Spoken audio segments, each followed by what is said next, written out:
Okay, this is week 7. This is our 3rd week in Tequila Month, and this is quite similar to last week's Paloma. This week is called the Cantarito, or as they say in Mexico, the Cantarito. Because I don't know if I'm pronouncing it properly, so I'm not gonna try. But the Cantarito is from the area of Mexico near Jalisco, which is classically the origin place of where tequila is made.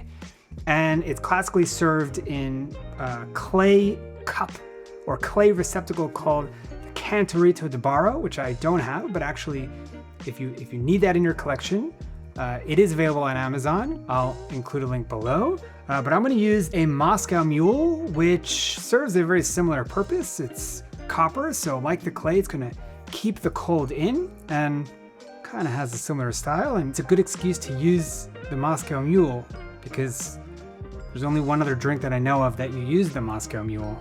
I'll let you figure that out. So first we're actually gonna rim.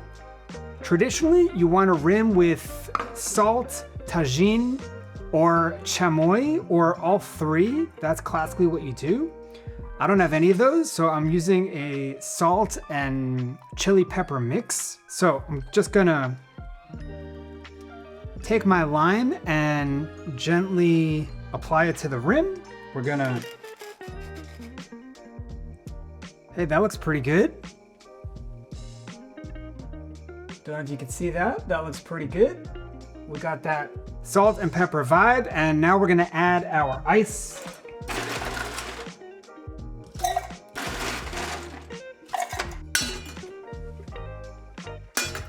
We want a lot of ice. And again, the reason we're adding our ice in first is because this is actually a highball. So for a highball, it is okay to add ice first. Some folks will say, no, absolutely never add ice first. And to those people, I say, great, so you can add your ice last. I'm just, So just before we build, let's do a breakdown of our ingredients and why they're there, okay? Like last week, we have our base spirit. The tequila is not there just for alcohol, but it is actually bringing the drink down to earth, because once you have carbonation, it could feel a little bit light and refreshing, and the tequila and the agave and the earthiness of the spirit will actually help to, ground and anchor it in its taste. The lime is there to give the drink a little bit of that punch, a little bit of that focus. The grapefruit, like we mentioned last week, is introducing that bitter profile, which helps with the finish of the drink after you finish swallowing the drink. And we have some salt, again, tequila and salt, best friends. That is a seasoning that will just help bring out all the flavors. And the addition of the Cantarito is the orange juice. Orange will just give it a generally much more round flavor and kind of bring it all home. Lastly, we have our carbonation, which gives a completely different texture to the drink. And like last week's Paloma, will just deliver this very interesting mouthfeel and actually give a very different approach in your brain of how we even taste all of these ingredients. We're gonna use grapefruit soda, so we're actually hitting that bitter carbonation processes in one. So now let's build. So we're gonna do, it's very similar to the Paloma, but with orange juice, okay? So we're gonna do 60 ml of tequila blanco or reposado. And I did forget to mention that the Cantarito, often, you do wanna get that your cup also. The Cantarito often is served for special holidays in Mexico and can be found roadside. So if you're ever in Mexico for the holidays, you could pick up a proper Cantarito on the side of the road. That does sound like fun. Now to that, we're gonna add our citrus. So we're gonna do 1/2 an ounce of fresh lime, 1/2 an ounce.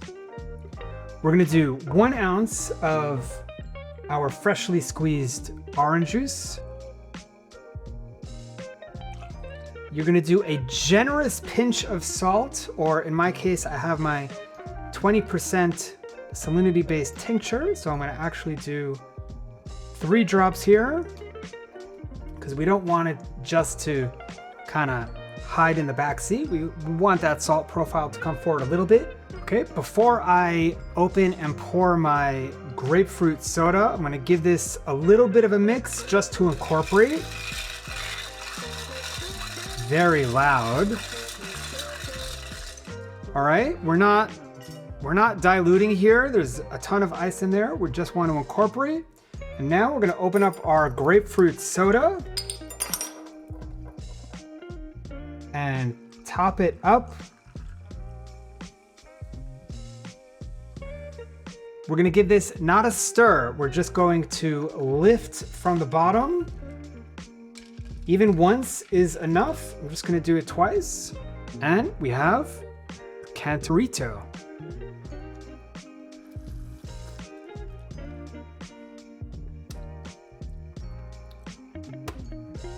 It's exactly the same. I'm getting very similar profiles to the Paloma of last week, but it's ever so slightly more layered, more rounded. We're getting that added citrus of the orange. It is super refreshing. It definitely has that extra refreshing kick of the orange to round out the flavor. I will say in my, where I am in my cocktail journey, I don't see the subtlety of, a massive difference between this and the Paloma. I definitely get the orange feel. It's delicious and refreshing. I don't think it is a huge departure, let's say, from last week's drink. What I would personally improve on it is getting my rim garnish on point. If you can get your hands on tagine and chamoy, definitely will give it a little bit of an extra kick. It will give it a little bit of that extra lime spice. I do think you could flour that up a little bit more than it is, and that will play also very well with all the extra citrus that we've added. Okay, some quick variations for you. This is also going to be very similar to last week, which was similar to the week before. You can always replace a tequila with mezcal for more of a smoky finish, which I don't know would go so well with the added citrus of the orange, but experiment.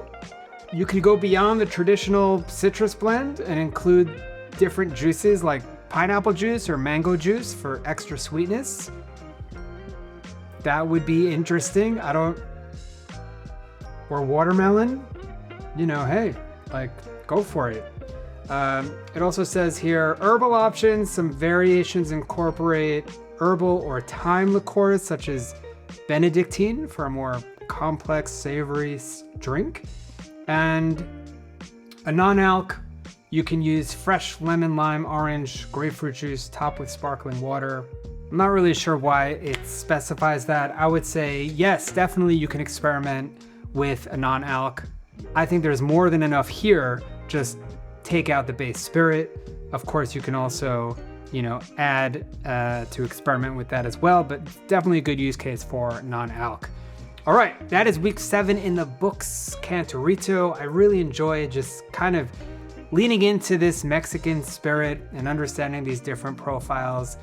The takeaway here is how much just one simple ingredient of the orange can introduce a more rounded feel. I do think it was pretty subtle in execution, but it's still a fun and delightful and refreshing drink. So that'll do it for this week. Next week we got a wacky one coming up. So until then, happy mixing. Whoosh.